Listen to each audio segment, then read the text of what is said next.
We need to get a fucking soundboard, bro. I want that air horn. Why don't you just like load it up as on one of the samples bro. Right there? I don't know. Oh wait, yeah, don't you have like a? Yeah, you could totally use that for it. I'm a dumbass. You know what? So I have that right as like a separate channel, as like a deck. I don't use it. I don't load it for anything. All I use is the CDJ with the, well, not CDJ, the turntable with the phase on it, and then I just load everything onto that as a flow.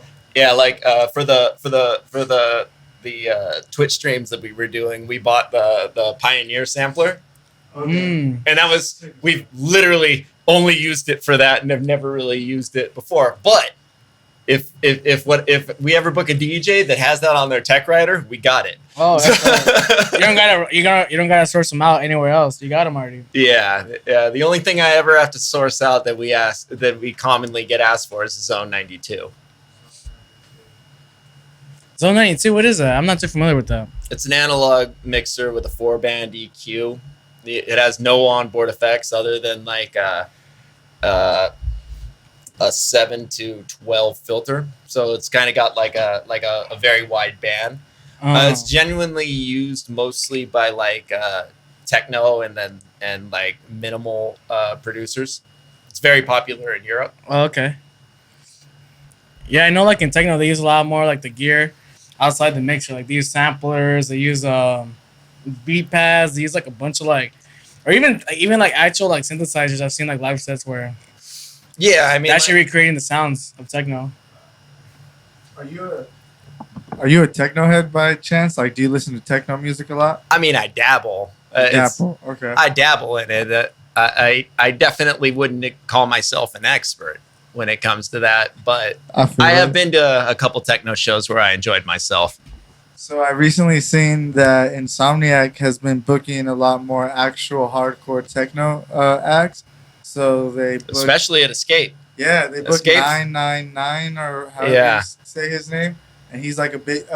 Klaus mentioned him to us on the past episode. Okay, but he was doing like just some deep techno rooms, like out in LA and stuff like that. And now he's just out here. I actually saw him back in January at when 6 a.m. had him at the old work warehouse. That's exactly when we had her, and that's exactly when we brought it up. Yeah, that was an interesting night. Yeah, how was that, the whole techno experience for you? Like, it was cool. That was like the biggest like underground techno show that I'd been to. Because 6 a.m. man, like they really done wonders for like the techno scene. Both them and Incognito have really been pushing that boundary out in LA. And then there's also quite a few like startup underground techno crews that have been throwing pretty good shows. I know that Techno Fam LA actually has an event today. Oh, we've heard about them. Yeah, the guys who run that are great. Huh. Like I don't know if you know Pudge. But I don't think I do. Do you know Robert? I'm not too sure. I feel like that name sounds like I've heard it or been brought up, but I don't know. Yeah, he like we had him play at our last techno night, and he did a back-to-back with Celestino like 2 of them ago because we don't do them all that often. We try to do like one every 2 months, but they always crack. But they also kind of feel a little special when you do them a little bit infrequently like that. Okay, gotcha. But Pudge and Omar is the guy who runs that. Are both really hardworking, genuine guys. And they're all based in LA. Yeah, Omar's based in LA. He actually just to understand like the level of commitment that he has. He just signed he's working on a year lease at a known popular venue in downtown LA for techno. Well, it's just a known underground warehouse that it's been it gets used but has never like been raided or anything like that because it's in like a good area for something like that. And yeah, he's every time that I've interacted with him, I always have a good time. Very generous, very hospitable.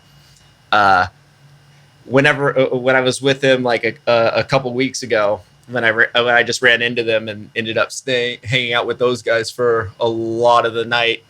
he kept introducing me to like the industry people that he knew out there that I didn't. And that was really generous of him to be able to do. Because I don't get out to LA as much as I would like to. I've been working on that a little bit more, going out there. But so much of this is like showing face and being able to put a face next to something that people had heard about. Yeah, for sure. No, that is true. Like, it's always like that, like, connection when you always hear about this name, you hear about like something where it's like, oh, have you heard of this person? Have you heard of that thing? And it's like, oh, like, I've just been hearing about this stuff. I've never actually like in person actually like experienced it or experienced this person. So like once you actually like come across like that entity or that platform and there's like the actual human being connected to this, like you start seeing, oh, okay, like, so this is what everyone's been like talking about and whatnot. Yeah, and I'm an old fashioned guy. I will do like some meetings and interactions like across social media, but I always like to talk to a person face to face because Same. it's a lot easier to type out things that you're not about than it is to say it directly to people who are there. Yeah, and in body language, like it's just it kind of helps you out as well. Like exactly if what they're saying is like really what they're meaning, you know, because online you can't really read them, and to some extent over the phone too. But phone is better than just messaging back and forth. But nothing beats good old fashioned like face to face communication. Yeah, and if you want to be real eager with someone, you FaceTime them. You know, you're like, yeah, how's it going? But, right. Yeah, no, face to faces. That's partially the reason why when we do the podcast, it's always in person. Like even like through when the pandemic was going on, we did our best to try to like keep it going, having people in safely and whatnot. Because just like I seen personally, and I'm a big podcast person. So when people started transitioning over to like Zoom recording podcasts and stuff like that, it kind of like turned me off to like their information that was going on. It's laggy. You can hear the lag. And then some people started relying on just the audio through the Zoom and stuff like that. And I was like, yeah, I'm not trying to listen to a conference call, bro. Like, yeah, it's just not quite. You lose some of the rawness of people actually being in the same room with people. It's like an energy that's going on in the actual room, and if you're not in it, it's like, yeah, it doesn't translate over Ethernet. Yeah, exactly. Over the audio, like you could just even feel like, oh, like there's just no energy. It's just literally people like in their own rooms, just taking a call off of like Zoom or whatever they were using, Skype. I mean, do people even use Skype nowadays? I mean, it's exactly like you said. People love podcasts, but nobody likes conference calls. Exactly, and that's a big thing about podcasts too. Like if I'm listening to a podcast and it sounds like I'm listening to a lecture, I'm out. It's a podcast. Podcasts are meant to be. We got enough of that in school. Exactly, bro. And we still didn't pay attention to that shit. So what makes you think I'm gonna pay attention to it on a podcast form, you know? But going back to like being able to put a face behind something. I'm glad to have you in here because we could finally put a face behind like the whole infamous space taco stuff and all that. And well, I mean, as much as I'd like to suck my own dick about it, I'm definitely a member of a team that does that. Definitely. Without the other two heads of the dragon over there, it would never have gotten to the point where it's gotten at where it is like right now and where it's going. Other two heads. So I know the other one was Seek One, right? But there's another one that I guess I never realized there was a third one. Yeah. Do you know who Chris Carey is? Doesn't sound familiar actually. So Chris Carey, he's been with us since like the first year, and he's kind of like he sets up like the vendors and everything like that. All right. And you've heard of Space Brains. Space Brains. Space Brains, I have. Yeah, Space Brains is his baby. That would not exist without sheer force of will and him creating that event and his vision for what an underground event would be like. And like that, those parties we're currently working on being able to bring them back, but those are always a ridiculously good time, and also, the most profitable shows we've ever thrown too. So. That's cool. And those shows are being thrown out in Pomona, the same place as where you guys were at? Well, they used to be. We used to do them in the Fox Theater's alleyway. Oh yeah, I remember. Once a month. Okay. Yeah. Oh wow. That was where it had started. It took like a year before like it actually really got some good traction. Like it was almost at the point where we're like, man, why are we even doing this anymore? And then like right when we're like, all right, we're gonna go on a hiatus. It was far and away the best one we'd ever had. It's like, all right, well we can't just not continue it. And then the next one was even better than that and better than that. And I like to say that was the best free party anybody had ever been to. It was ridiculous. Around this year, what this? We haven't done a Space Brains in almost 3 years.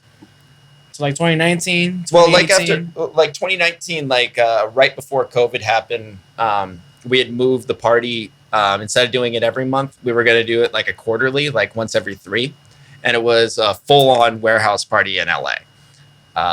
And the first one that we did, there was City Hearts going on at the same time, and like I think it was Exposition Park at that time. Okay. But Chris, this is a fantastic idea. One, they promote it super hard, like going out there, like flyering street posts and things like that, just getting the name out, like grassroots promoting.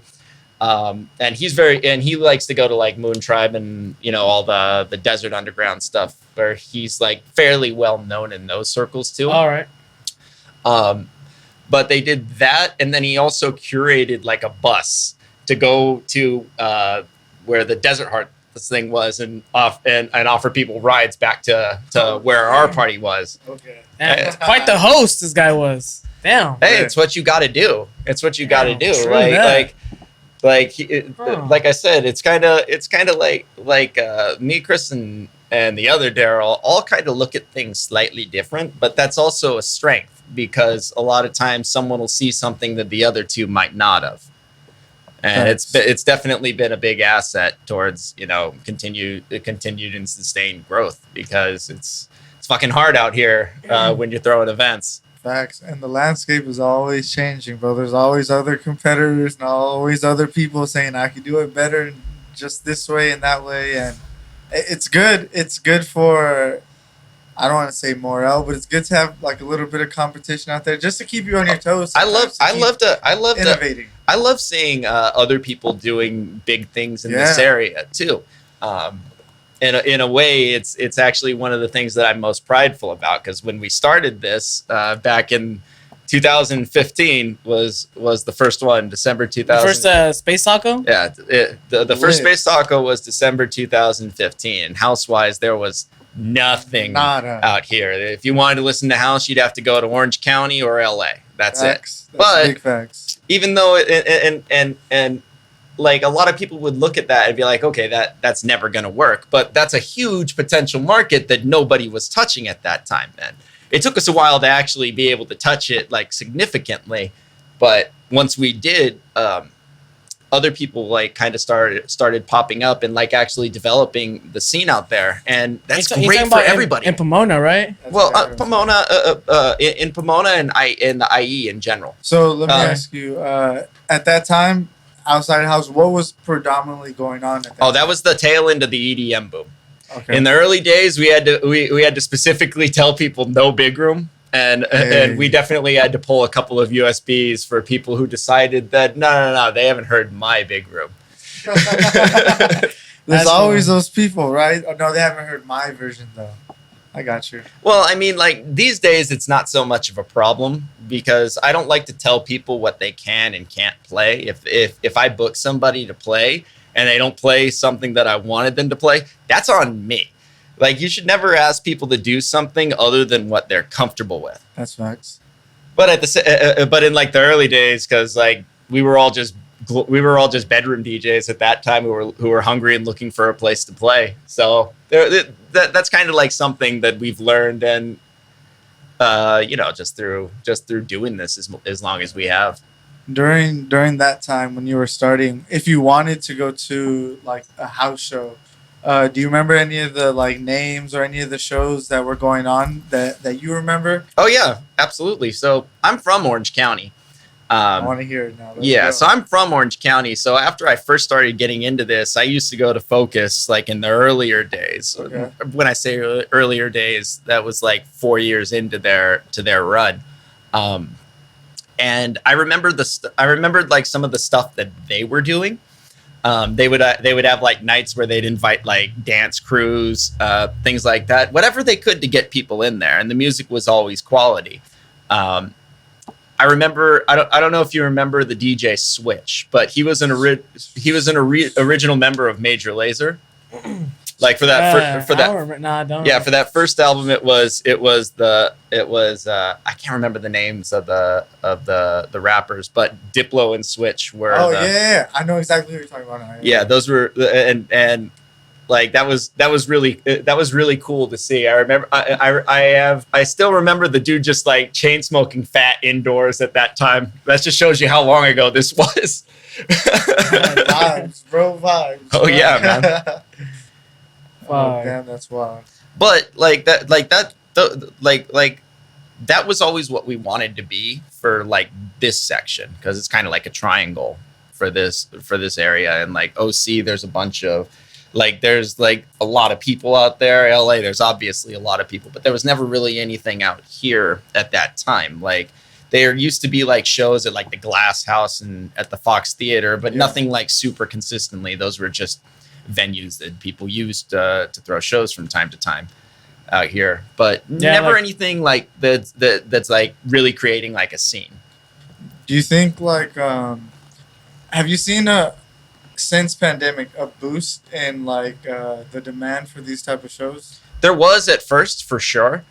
Like the first couple of months back were insane. It was shooting fish in a barrel. Everyone had just been locked inside for a year and a half, and they were just absolutely itching to go. All they needed was alcohol and one speaker. It's a party. That's all you. That is true. Yeah, at that time it was. It definitely started to normalize.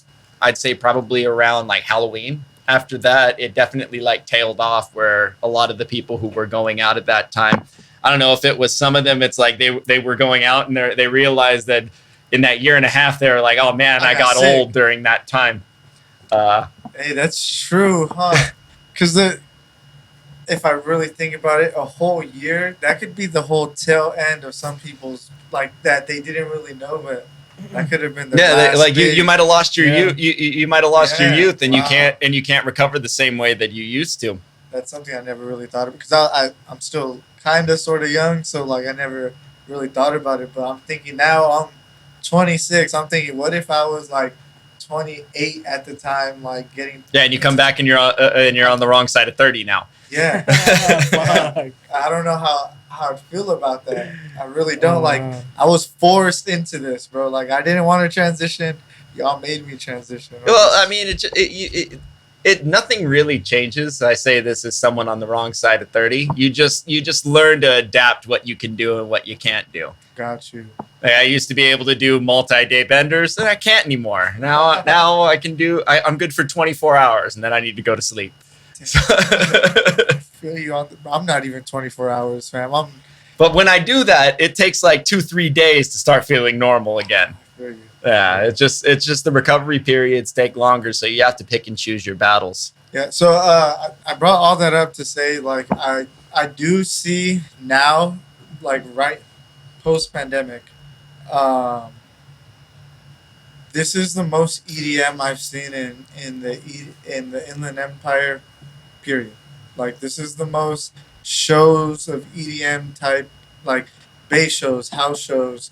Bro, there's even, like, people that do, like you said, techno shows out here now. Like, I think now I've seen a lot of people do all these shows. Do you think it's because LA isn't LA anymore? No, absolutely not. LA is always going to be LA. They play a different game than we play out here, just because of the sheer amount of people that they have to draw from.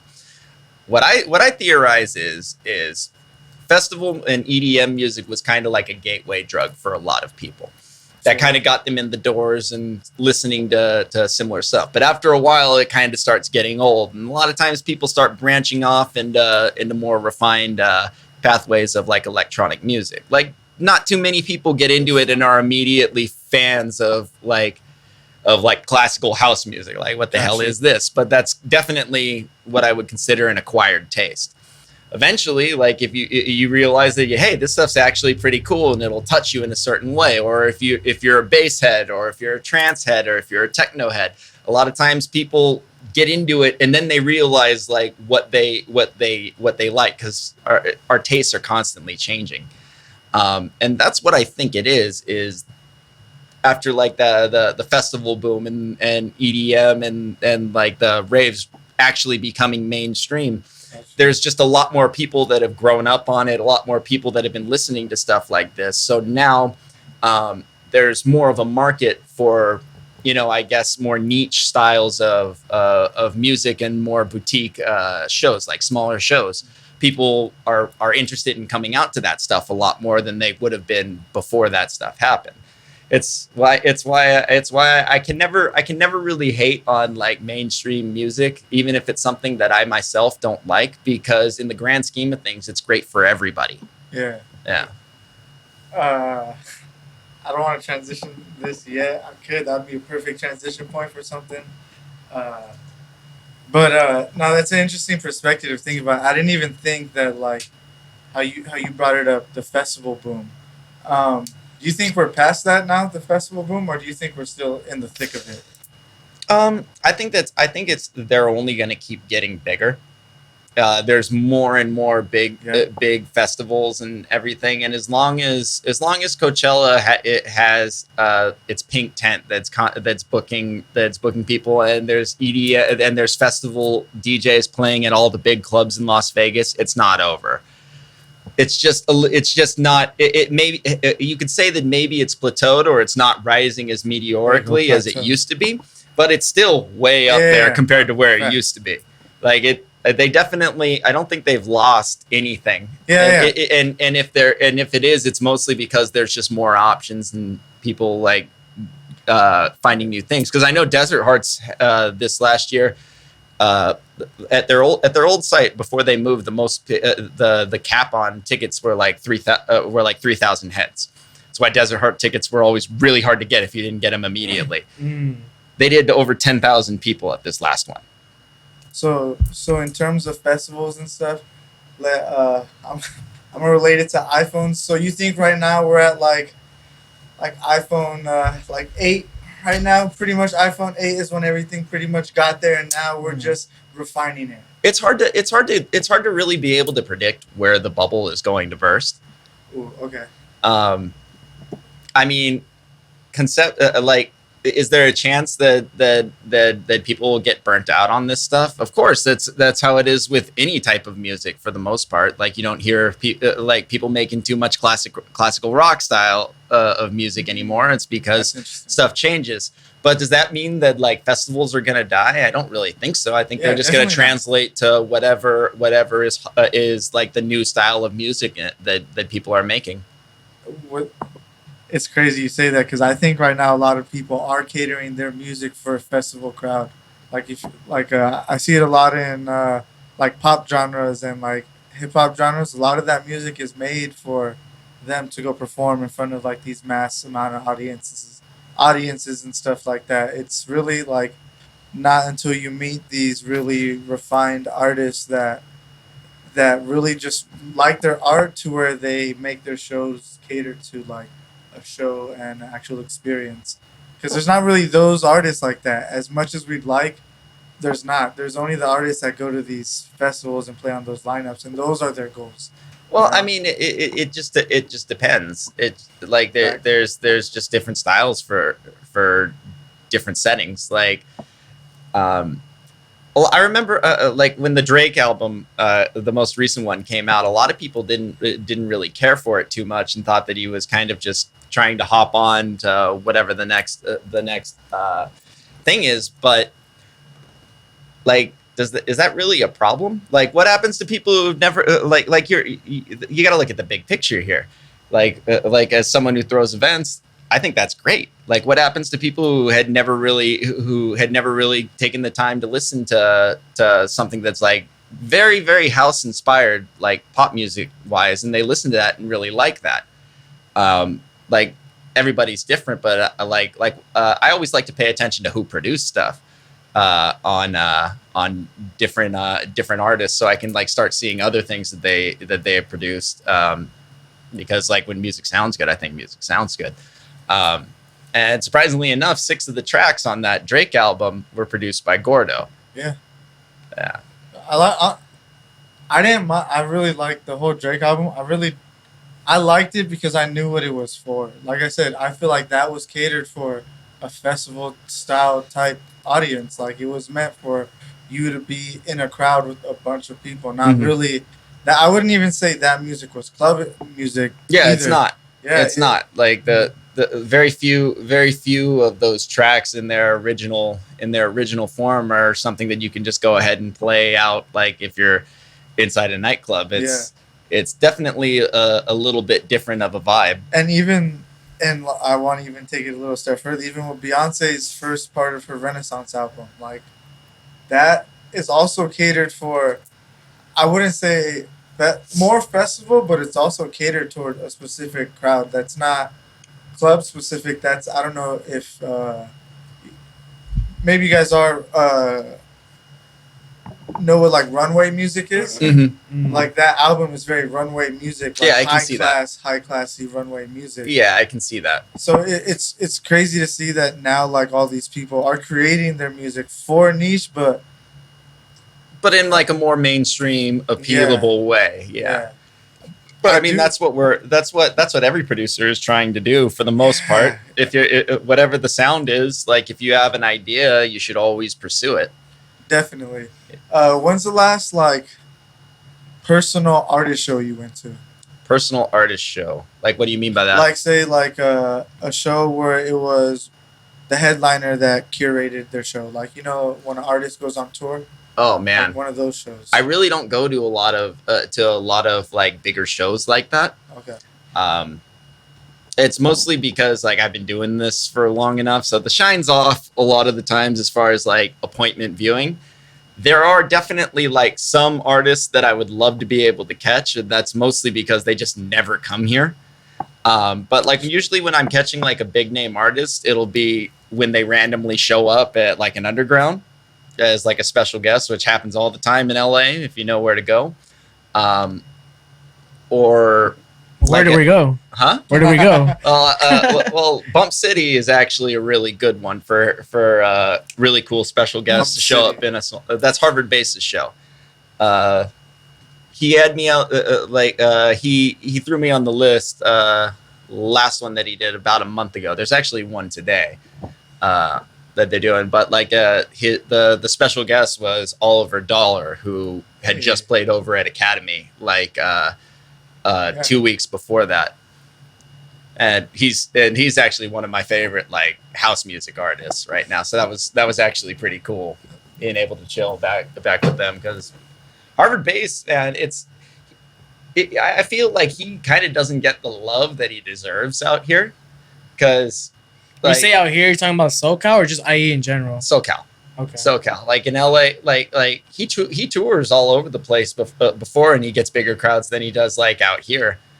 It's fairly interesting. I've never really quite figured out what it is that makes people a draw, because like that guy is on all the big labels. He's on Martinez Brothers label. He's on Jamie Jones's label. He has a very, very famous track with Green Velvet. I don't know if you've ever heard Lasers before, but yeah, I mean, that track is still being played by Swedish House Mafia in their show. Just to put like I guess a pin in like how big it is to be able to have something like that. But a lot of times like, but he can still do something like throw a warehouse party in LA that's gonna be pretty close to sold out, but it's not gonna be like completely sold out. And that's him and then a bunch of other people too. It's just fascinating how that works sometimes. Do you know I mean, the flip side, that's great for us, because you get to catch somebody who's really awesome in a more intimate setting than you normally would be able to. That's dope. And see, that's what I like is, okay, I'm a big fan of intimate setting shows. Like I like it when it's a very, not that big of a room, but it's a big artist, because I feel like that's more personal. I feel like it's more them like doing whatever they want to do. Like I feel like you could take more control over like the crowd like I don't know, more sizable or more like smaller venue. Like I would say, what's it called? The OC where All You Can Eat has their events at. Circle's pretty big though. Yeah, but it has that little small area where if you could just fill up that small front stage, not even that side, it feels like it's too there's bad. something going on. It's too bad they're not doing stuff at Le Cave anymore. You would have loved it. Le Cave. Le Cave. It's this. It was basically like this underground cellar. Like it's a nice steakhouse during the day, but there was a group called MDA, and they're not throwing events anymore. But before COVID, like their room is like 120 people max. Like it's very, very small. But they also had a lot of touring artists very regularly there. And it I don't know if you know who Cyrus Hood is, but he's on like Dirty Bird, Hot Creations. He's a French guy, but I opened up for him over there. They've had Deadlift, Sharam, who's one half of Deep Dish, Hannah Wants. They had like a bunch of really, really big, expensive. Like I have no idea how they made money. I don't ask me how the finances worked on that. I was thinking about the best way is ticket sales, and the ticket sales would have to be up to ask. If it's only, but they weren't pretty much any more expensive than seeing anything else. Been fucking amazing, bro. Let me tell you, it was cool. Well, like on like the really busy nights, it was, even though it was intimate, it kind of sucked because, like, god damn it, they got every single one of of those 120 capacity in there, and trust me, it was hard to move at times, but it was still a really unique experience being able to see artists like that in such a small venue. Have you heard of I believe it's called Chinese Laundry in Sydney? I have heard of that. Yeah. That's another big, super iconic venue, but it's really not that big. It's at max maybe 300-400 at max. Yeah, Discopussy in LA is also not very big, and they have a lot of really in LA. They got Vegas.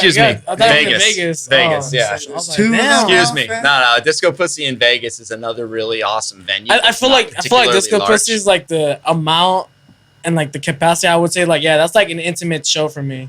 For sure. Like anything more than that, I'll probably be like I consider this more not like a mid scale, big scale like event. Yeah, because like you said, Circle, but Circle's capacity is over 700. Yeah.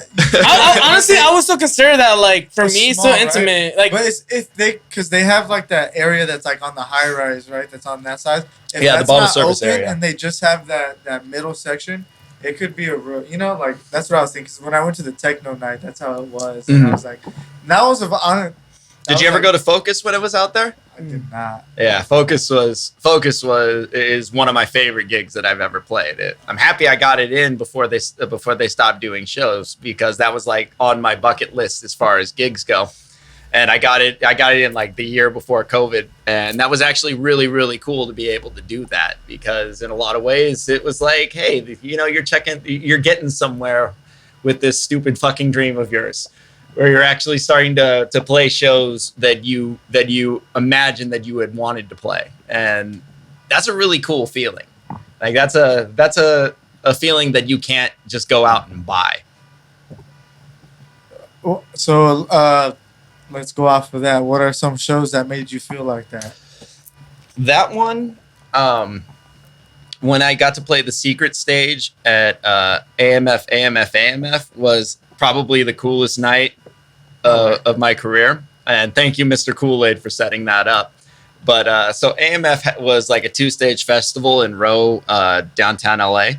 I'm not sure if they're still if they're still working on it, but it was basically the brand that Destructo had worked on after Hard ended up getting sold to Insomniac.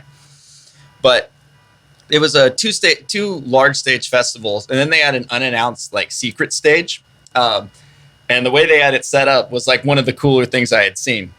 It's like over by where the porta potties and stuff, there are like the porta potty rows, and then like off to the side out here, like far enough away where it's not going to smell like porta potty everywhere, there was like 4 porta potties that looked slightly different.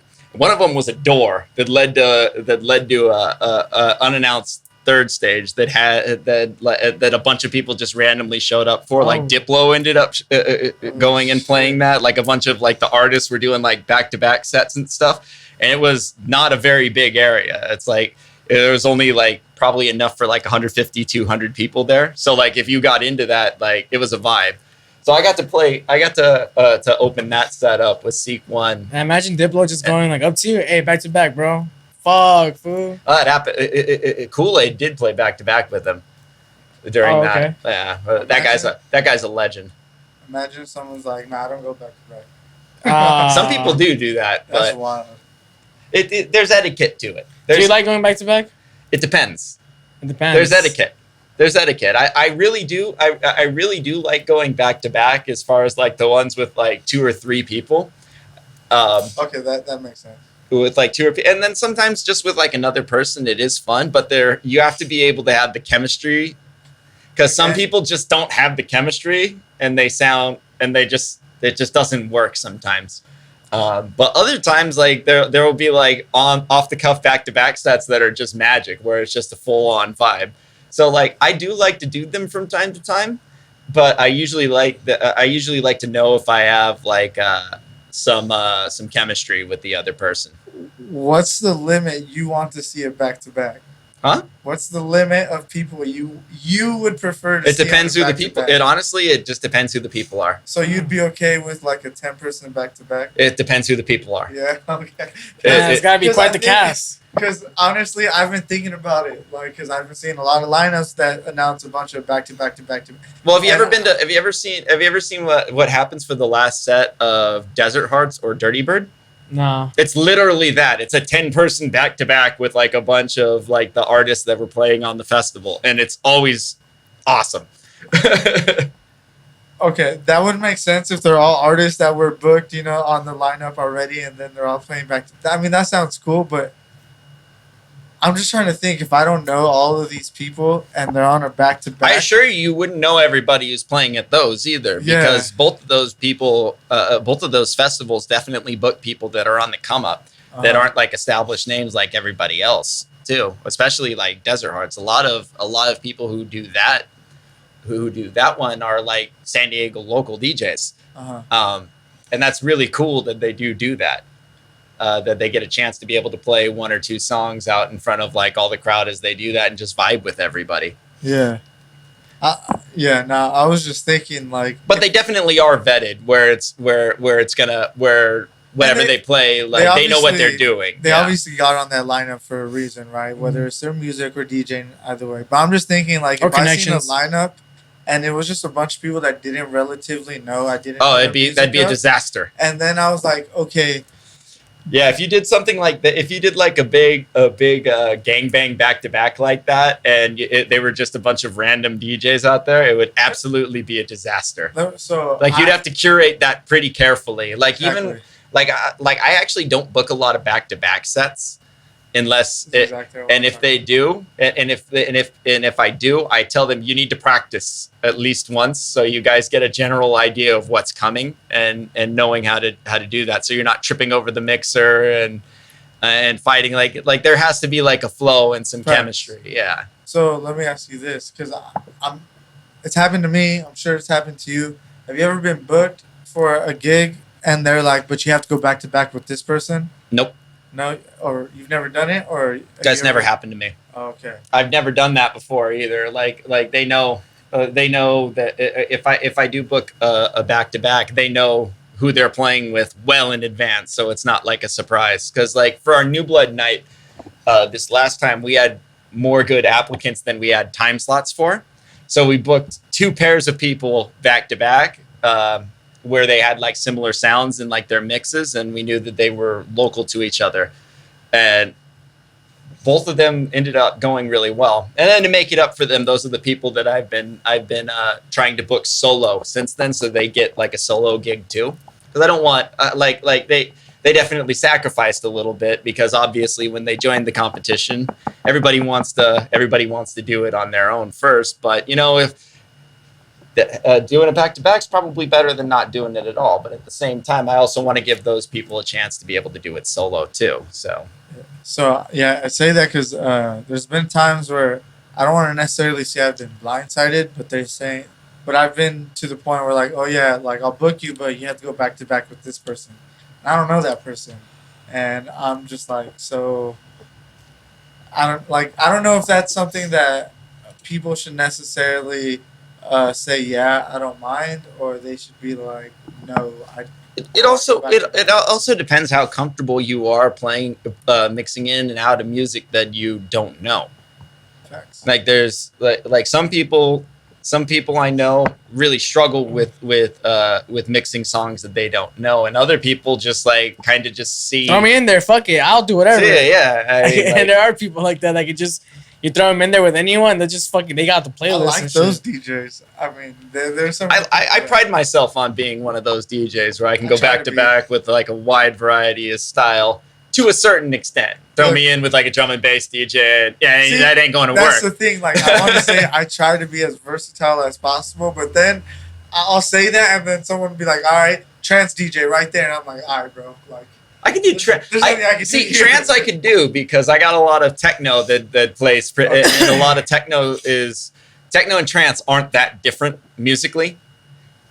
They teeter on the line of each other. Yeah, they're very closely related. The only major difference is like the synths that they use, yeah, but even like BPM is very similar. Yeah. There's a lot of similarities that those two musics have, and as long as you have stuff that matches tempo wise and key wise, like you can like come up with certain mixes, but there's also just like some things where I would really struggle with because I just don't have anything in my library that would be able to mix in or out of stuff like this, and I don't like killing tracks and then starting up another track almost ever because that just kills the vibe a lot of the time.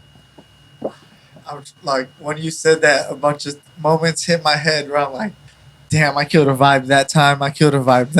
Like so many memories hit my head because it had like, I'm pretty sure it's happened to all of you guys where you're vibing, right? And you're transitioning in another song. And you're like, yeah, this is gonna be the perfect vibe for it. And then you switch it, and then it's just not. The whole crowd is just like, oh, okay. Oh yeah, you've done. You haven't DJ'd very much, or you're just not pushing your boundaries at all. If you haven't played something that clears the dance floor.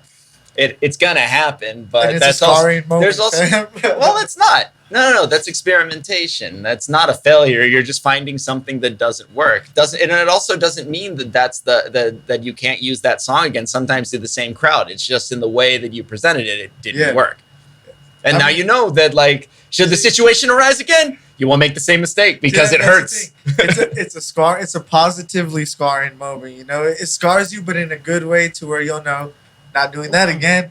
Yeah. That's why I don't really gamble like in real life because I'm already gambling with like my banger selections. So. Oh, that's where you gamble. Yeah, I just gamble. That's where you do your gambling. Yeah, I get like I get like anxiety. I'm just like, man, I want to make sure the crowd fucks with it because if not, like fuck, I'm always just gambling like that. So in life, you gotta have a short memory, and and sometimes you have to be, and sometimes you gotta take risks too.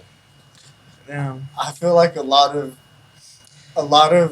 the most banging moments that happen on stage are some of the ones where like this is gonna work and it's like, and if it doesn't, fuck it, and it fucking works. Sometimes that's just how it happens. Yeah, sometimes like there's also not everybody has their A game all the time. Sometimes like I've definitely been off my game a couple of times. Can you tell us a story? Can you share a story when like you cleared the dance floor and or some shit like that? Like just weren't on your A game. That's it. Something memorable. Maybe you're on your C game, bro.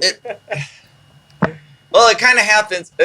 Sometimes I actually do it on purpose. Or maybe you don't, bro. You're the perfect DJ. No, I understand. Sometimes I actually do kind of clear it on purpose, where the person who was playing before me, I feel, was bringing it a little bit too hard for the time and the night. So I have to do kind of like a bit of an energy reset. Oh, okay. Because you don't want to burn out the crowd, because that shit is very real. So you're on the side of openers don't go too hard? It depends. It depends. Because there's some nights where like say you have like someone who goes really hard in the headliner slot. So your opener can go a little bit harder than they would normally. But if someone's in like your headliner slot that you build it around doesn't play that hard, you bet your ass that they can't come out guns blazing. I see what you mean.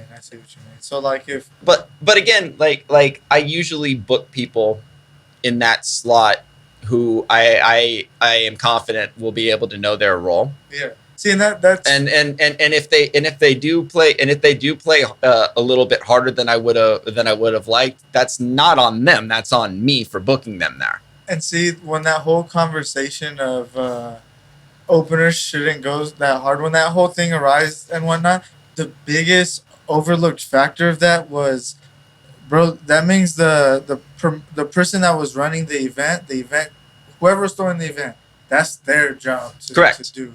And that's what everyone's hella overlooked. But what I do say is that especially to people who are trying to get in and get booked, if you play like peak time music, you're going to have a hard time getting booked at good events. And the reason why is a lot of times the foot in the door, the most readily available slot is going to be an opening slot.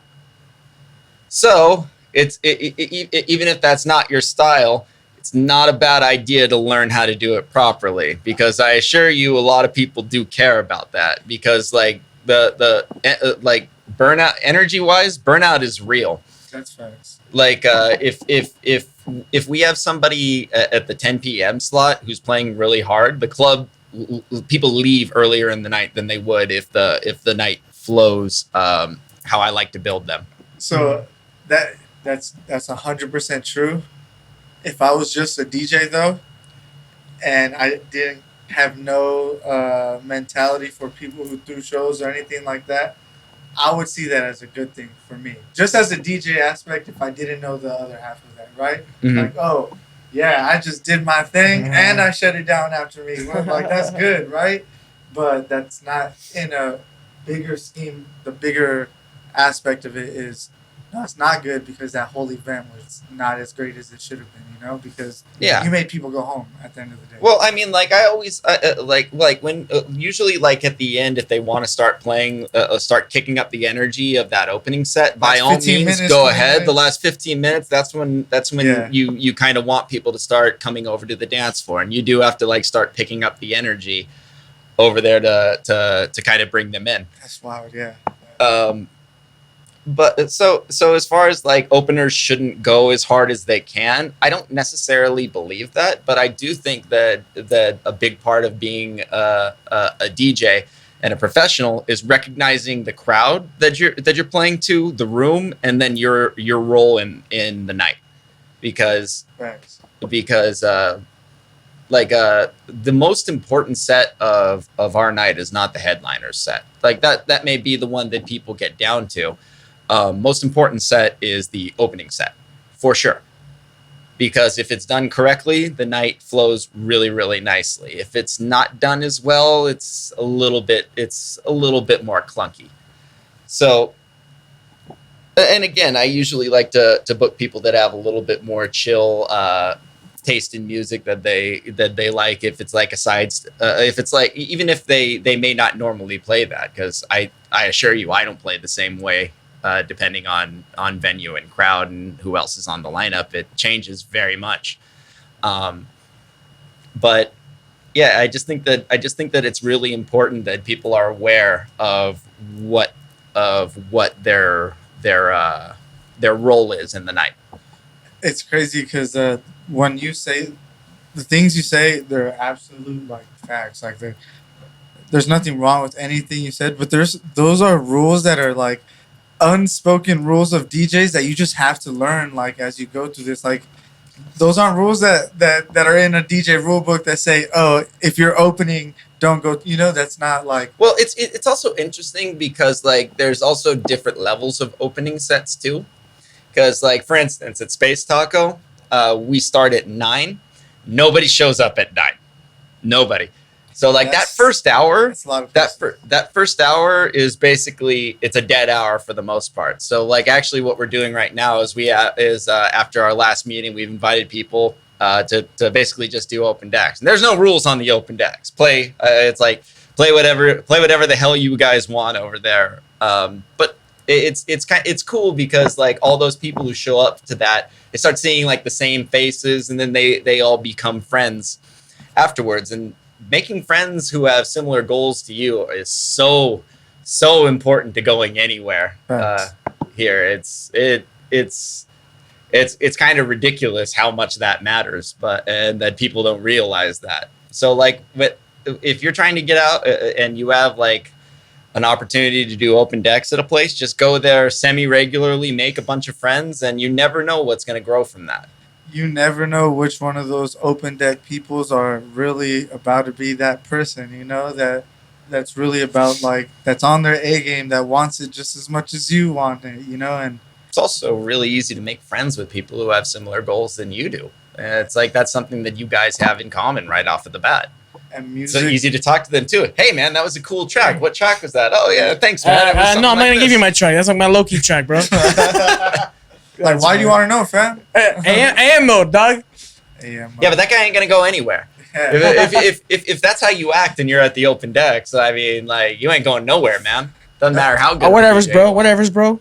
There are those people though. Yeah, and they don't go anywhere. Nah, bro, they go to their bedroom and produce, and then come back to the same place over and over. And then they talk shit on Twitter. The only reason I'm not anywhere is because I'm not connected. Well, that might be true, but why aren't you connected, buddy? Because, yeah, now that, you know what? So that's a good, I like that you brought it up, the fact that, because you're not connected. I hear a lot of people say this when they go out places and they go out to network and stuff. That's important, right? Networking is important. Don't get me wrong. But it has to be a genuine connection, genuine networking, or it seems very off-putting. Like, a lot of people say, oh, yeah, I'm going out to network, and their networking is very, I don't want to say direct. Like, it's very, they don't want to talk about anything other than what you got going on and what can they get from whatever's going on. I feel like the best type of connections to make is like how you said, like, talk about the music that's going on or anything outside of the actual industry. Because once people like talk about that too much, to me, I don't know how to handle it. Like, especially in a live environment like that, it's really hard for me to understand, like, why are we talking about things here, like, especially not at open decks. Well, yeah, at an open decks environment, like, oh yeah, I'm throwing this party, like let's do this. I want this. Well, I mean, that's just going too far too fast, really. Exactly. I mean, like, if you imagine it like you were trying to date somebody, could you imagine being like, oh my God, you're the best. I want to marry you right away. We should totally do this. Yeah, that's how you all, like, when you're front, that's how you all sound a lot of the time. Yeah, I mean, like, what you're saying as far as networking does need to be genuine, it's very true. And I mean, like, there's a skill to it. I know people who are way better at networking than I am. That's very much a skill. It is. No, that's 100% a skill. Like, as much as DJing is a skill, networking and learning how to have conversations with people, it's a skill. Like, absolutely. Some people, instead of dialing in on CDJs and a laptop, they dial in on conversation with people. Like, they go out just because they want to talk to people and stuff like that. Yeah, it's really easy for some people. Yeah. Like, I wish that I had that skill set. Same. I'm so envious of those people. But hey, you know what? But at the same time, we all have things that we're good at. That's true. Like if we can, as long as like we're aware that we can be better at stuff like that, and you figure out how you can be, that goes a long way. We're always working at stuff. It's a nonstop cycle of you just continuing to better your skills and your knowledge continuously. It's like, I don't know, I see this as a cycle because not much changes, just things just start moving over to the next step, and you just see it keep going and going and going, and that's your opportunity to be like, okay, I can get better now. Like, I've seen this before. I know how to put myself in this situation and keep going. Yeah, so much of it is like repetition, and a lot of times what holds us back is like we know we're not good at this sort of thing, and humans are just in general afraid to fail. but you gotta kind of throw caution to the wind and just eat it sometimes. Yeah. Sometimes you're gonna embarrass yourself. That's okay. Shit happens. But For sure. that's how you get better at anything. Like, y'all remember the first time you tried to ride a bike? No. You probably fell on your ass. Yeah. It's like that with anything. Yeah. And that's honestly a lesson that I'm still learning at this age is like we're all like afraid to fail at times. That shit's scary. No one wants to look back on that. It's like, oh man, I really fucked that up. But a lot of things in life I've found as I've gotten older is that shit doesn't matter. You kind of just got to be willing to go out and do stuff, put yourself into uncomfortable situations, and the more that you do it, the less uncomfortable it really becomes. I think what got me more comfortable with putting myself out there and doing stuff like that is, I don't know where I heard this from. Maybe I was talking to a friend or I heard it on a podcast. But do you guys remember the face of any big altercation that happened that didn't involve you? Do you remember those faces at all? Nah, So why does it matter if it's you? exactly. No one's gonna remember the face. It's just gonna be a memory that happened to their head. If you pass by them in the street, they'll never know it was you. It's like that with music too. Like you're your own hardest critic when it comes to everything. Thanks. Like I don't produce as much as I used to, but there's never been a song that I finished that I didn't absolutely hate by the time it was done. Absolutely hated it at that point. But I bet there was a point in that process that you were just like, "Woo, yeah, this is it." Oh yeah, but then when you're trying to fine tune it, you're listening to the same shit over and over and over and over, and just drills into your head. You gotta go when it I'm not one of those guys that can finish a track in like 45 minutes. I feel you. I don't know who those people are. I feel you. I don't know if you know who Andre Salmon is, but that man is a robot.